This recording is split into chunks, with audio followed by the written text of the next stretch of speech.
دوستوں 1965 کی پاکستان انڈیا جنگ اور ایوب خان کا خفیہ دورہ چین 1965 کی پاکستان انڈیا جنگ کو 55 سال سے زیادہ کا عرصہ گزر چکا ہے۔ یہ جنگ جہاں پاکستان کی تاریخ کا ایک درخشاں باب سمجھا جاتا ہے، وہیں کچھ ایسے شواہد بھی ملتے ہیں کہ معاملات وہ نہیں تھے جو بیان کیے جاتے ہیں۔ بظاہر یہ جنگ 6 ستمبر 1965 کو شروع ہوئی جب انڈیا نے پاکستان پر حملہ کرنے کے لیے بین الاقوامی سرحد عبور کی، مگر دانشوروں کے مطابق یہ جنگ 26 اپریل 1965 کو شروع ہوئی تھی جب پاکستانی فوج نے ان کے کچھ علاقے کنجرکوٹ اور بیار بیٹ کے علاقے پر قبضہ کیا تھا۔ چند روز بعد برطانوی وزیر اعظم ہیلرڈ ولسن نے دونوں حکومتوں کے مابین مفاہمت کروانے کے لیے اپنی خدمات پیش کی۔ چنانچہ 30 جون 1965 کو دونوں ممالک نے جنگ بندی کے ایک معاہدے پر دستخط کر دیے اور یہ معاملہ ایک بین الاقوامی ٹریبیونل کے سپرد کر دیا گیا۔ جولائی 1965 میں پاکستان کے زیر انتظام کشمیر اور پاکستان کی مسلح افواج نے انڈیا کے زیر انتظام کشمیر کو انڈیا سے آزاد کروانے کے لیے ایک گوریلا آپریشن شروع کیا جسے آپریشن جبرالٹر کا نام دیا گیا۔ اس آپریشن کی منصوبہ بندی ایوب خان کی ہدایت پر 12 ڈویژن کے general officer commanding general Akhtar Hussain Malik نے کی تھی، جب اسے وزیر خارجہ ذوالفقار علی بھٹو اور سیکریٹری خارجہ عزیز احمد کی تائید بھی حاصل تھی۔ آپریشن جبرالٹر کی ذمہ داری مسلم فاتحین سے موسوم طارق، قاسم، خالد، صلاح الدین اور غزنوی نام کے 5 دوستوں کے سپرد کی گئی تھی۔ اس آپریشن کی مدد کے لیے ایک اضافی آپریشن بھی تشکیل دیا گیا تھا جس کا نام نصرت تھا۔ یہ تمام دستے 24 جولائی 1965 کو اپنے اپنے محاذوں پر روانہ ہوئے اور 28 جولائی کو اپنی اپنی منزل پر پہنچ گئے، مگر اس کے بعد جو کچھ ہوا وہ پاکستان بالخصوص کشمیر کی تاریخ کا المناک باب ہے۔ یہ تمام دستے اپنے مشن میں بری طرح ناکام ہوئے اور سوائے غزنوی کے جس نے بڈل اور اس کے ملحقہ علاقوں پر اپنا قبضہ قائم کر لیا تھا اور جسے مقامی آبادی کی حمایت بھی حاصل تھی، تمام کے تمام آپریشن جبرالٹر منتشر ہو کر دم توڑ گیا۔ دوستوں گزارش ہے 99% ویورز ہماری ویڈیوز دیکھتے ہیں مگر سبسکرائب نہیں کرتے، تو کائنڈلی اگر آپ نے ابھی تک ہمارا چینل سبسکرائب نہیں کیا ہے، ہمارے سپورٹ اور موٹیویشن کے لیے چینل کو ضرور سبسکرائب کریں۔ Thank you. اس ناکامی کی کئی وجوہات تھی۔ پہلی وجہ تو یہی تھی کہ اس آپریشن میں شرکت کرنے والے گوریلا دستوں کی تربیت ناکافی تھی۔ پھر پاکستان کے دفتر خارجہ اور خفیہ اداروں کی اطلاعات کے برعکس انڈیا کا اپنا حفاظتی نظام خاصاً بہتر تھا اور اس نے متاثرہ علاقوں میں کسی ممکنہ گڑبڑ کو دبانے کے لیے مؤثر اور بے رحمانہ ذرائع استعمال کیے تھے۔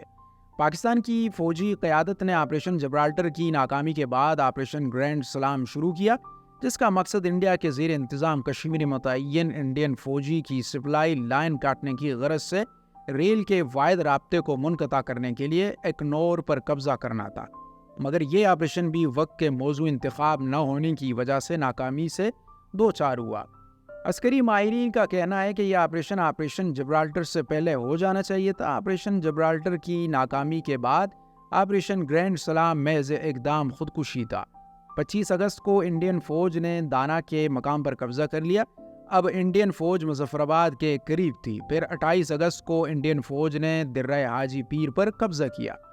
اس وقت آرمی چیف جنرل موسیٰ کا پیمانہ صبر لبریز ہو گیا اور وہ انتہائی کرب کے عالم میں وزیر خارجہ ذوالفقار علی بھٹو کے پاس پہنچے اور کہا کہ میرے جوانوں کے پاس لڑنے کے لیے پتھروں کے سوا کچھ بھی نہیں ہے۔ 6 ستمبر 1965 کو انڈیا نے بین الاقوامی سرحد عبور کر لی، جس کی اطلاع ایوب خان کو صبح 4 بجے کے قریب ملی۔ اس کے بعد انڈیا اور پاکستان کے درمیان جنگ کا باقاعدہ آغاز ہو گیا۔ پاکستان کے کچھ علاقے انڈیا کے اور انڈیا کے کچھ علاقے پاکستان کے قبضے میں آ گئے۔ 11 ستمبر 1965 کو سیکریٹری دفاع نذیر احمد نے جنرل ایوب کو بتایا کہ بعض ممالک نے پاکستان کو اسلحہ دینے سے انکار کر دیا ہے۔ 15 ستمبر کو امریکی صدر جانسن سے امن کی درخواست کی۔ اسی دن انڈیا نے بھی سلامتی کونسل میں بیان دیا کہ ہم جنگ بندی کرنے کے لیے تیار ہیں، مگر جنگ جاری رہی۔ 17 ستمبر کو چین نے ایک بیان جاری کیا جس میں انڈیا سے کہا گیا کہ وہ مسئلہ کشمیر کو کشمیری عوام کی خواہشات کے مطابق حل کرے۔ پاکستان نے چین کے اس بیان کا خیر مقدم کیا۔ یہ وہ وقت تھا جب مغربی طاقتوں نے پاکستان پر دباؤ ڈالنا شروع کیا کہ وہ جنگ بندی کا سمجھوتہ قبول کر لے۔ خود پاکستان بھی مسئلہ کشمیر کو فوجی طاقت کی بجائے سفارتی طاقت سے حل کرنے کے حق میں تھا۔ ایسے موقع پر صدر Pakistan field marshal general Ayub Khan نے مناسب سمجھا کہ وہ اپنے دیرینہ حلیف اور دوست چین کے وزیر اعظم چوائن لائی سے براہ راست مشاورت کریں۔ چنانچہ 19 اور 20 ستمبر 1965 کی درمیانی شب صدر ایوب خان پشاور سے ایک طیارے کے ذریعے بیجنگ پہنچے اور اگلی شب واپس آ گئے۔ ایوب خان کے اس دورے کو مکمل طور پر خفیہ رکھا گیا اور پاکستان میں بہت کم لوگوں کو اس بات کا علم ہو سکا۔ ایوان صدر میں روزمرہ کے معمول کو سختی سے برقرار رکھا گیا۔ ایوب خان کے لیے صبح کی چائے لے جانے والا اسی طرح برتن سجا کر ان کے کمرے تک لے گیا اور خالی ٹرے واپس لایا۔ ایوان صدر کے سیکیورٹی گارڈز کو بھی یہ شائبہ تک نہ ہوا کہ ایوب خان اندر موجود نہیں ہے۔ اس دورے میں ذوالفقار علی بھٹو ایوب خان کے ہمراہ تھے۔ دونوں نے چوائن لائی اور مارشل چنجی کے ساتھ 2 طویل ملاقاتیں کی۔ ایوب خان نے چینی رہنماؤں کو صورت کی تفصیلات سے آگاہ کیا اور انہیں بتایا کہ انڈیا نے کس طرح اپنی عددی قوت کے بلبوتے پر جنگی برتری حاصل کرنا شروع کر دی ہے اور انڈیا کو کس طرح مغربی ممالک کی مسلسل حمایت حاصل ہے جو سوویت یونین کو ثالثی کا کردار ادا کرنے پر آمادہ کر رہے ہیں۔ چوائن لائی نے کہا کہ عددی قوت کی برتری عوام کے عزم کو مسخر نہیں کر سکتی۔ ایوب خان نے واضح کیا کہ پنجاب کا میدانی علاقہ دشمن کی بڑھتی ہوئی فوجوں کے خلاف گوریلا کارروائیوں کے لیے مناسب نہیں ہے۔ اس مرحلے پر مارشل چنجی نے مداخلت کرتے ہوئے کہا کہ ہر چھوٹی بڑی نہر اور ٹیلے کو مورچے کے طور پر استعمال کیا جا سکتا ہے۔ چینی دوستوں نے پاکستان سے کہا کہ انہیں مذاکرات کی میز پر آنے کی بجائے ایک طویل جنگ لڑنے پر آمادہ ہو جانا چاہیے۔ ایوب خان نے پوچھا، آپ کا یہ دباؤ کب تک برقرار رہے گا؟ چوائن لائی نے ایوب خان کی آنکھوں میں آنکھیں ڈال کر کہا کہ جب تک آپ کو اس کی ضرورت ہوگی، خواہ آپ کو پہاڑوں تک پسپائی کرنا پڑے۔ چین نے پاکستان سے واضح طور پر کہا کہ امریکہ اور روس دونوں ناقابل اعتبار ہیں اور پاکستان کو نہ ان کے سامنے جھکنا چاہیے اور نہ ان پر اعتماد کرنا چاہیے۔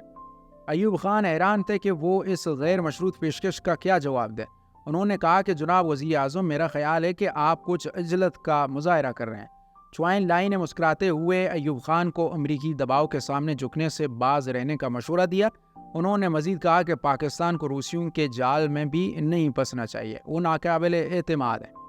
آپ کو آخر کار خود ہی پتہ چل جائے گا۔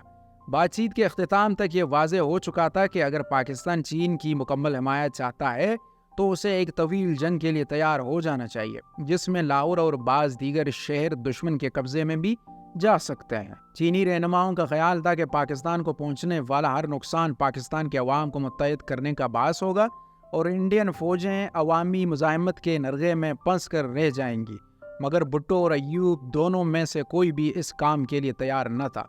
پاکستانی حکام ایک طویل جنگ لڑنے کے لیے آمادہ نہیں تھے۔ بحریہ اور فضائی افواج کے سربراہان بھی جنگ بندی کے خواہاں تھے کیونکہ ان کی طاقت دن بدن گھٹتی جا رہی تھی۔ جنرل موسیٰ اسلحہ اور اضافی فرزوں کی شدت قلت کی بنا پر حوصلہ ہارے ہوئے تھے اور ایئر مارشل نور خان طیاروں کی روز بروز گھٹتی ہوئی تعداد سے دل برداشتہ تھے۔ ہر فضائی جھڑپ کے بعد پاکستان کی فضائیہ کے 2-1 طیارے کم ہو جاتے تھے۔ چنانچہ پاکستان کو چین کے مشوروں کو نظر انداز کرنا پڑا اور وہی ہوا جو امریکہ اور روس چاہتے تھے۔ اگلے دن 20 ستمبر 1965 کو سلامتی کونسل نے ایک قرارداد منظور کی جس میں پاکستان اور انڈیا کو حکم دیا گیا تھا کہ وہ 22 اور 23 ستمبر کی درمیانی شب جنگ بندی کر دیں۔ اس مرحلے پر پاکستان نے وزیر خارجہ جناب ذوالفقار علی بھٹو کو سلامتی کونسل میں پاکستان کی نمائندگی کے لیے روانہ کیا تاکہ وہ سلامتی کونسل کے سامنے پاکستان کا موقف بیان کر سکیں اور اقوام متحدہ کو باور کروائیں کہ مسئلہ کشمیر کا حل تلاش کیے بغیر جنگ کا خاتمہ ممکن نہیں۔ ذوالفقار علی بھٹو 22 ستمبر کو نیو یارک پہنچتے ہی فوراً اقوام متحدہ کے ہیڈ کوارٹر پہنچے جہاں سلامتی کونسل کا اجلاس جاری تھا۔ اس موقع پر جناب بھٹو نے بڑی پراسرار تقریر کی۔ انہوں نے اپنی تقریر میں کہا کہ پاکستان پر ایک بڑے ملک نے حملہ کیا ہے اور اس وقت ہم اپنی بقا کی جنگ لڑ رہے ہیں۔ انہوں نے اعلان کیا کہ اپنی بقا کی خاطر اگر ہمیں انڈیا سے 1000 سال تک لڑنا پڑا تو ہم لڑیں گے۔ ابھی ان کی تقریر جاری تھی کہ اسی دوران انہیں صدر ایوب خان کا ایک تار لا کر دیا گیا۔ اس تار میں صدر ایوب خان نے اقوام متحدہ کی جنگ بندی کی قرارداد منظور کرنے پر آمادگی کا اظہار کیا تھا۔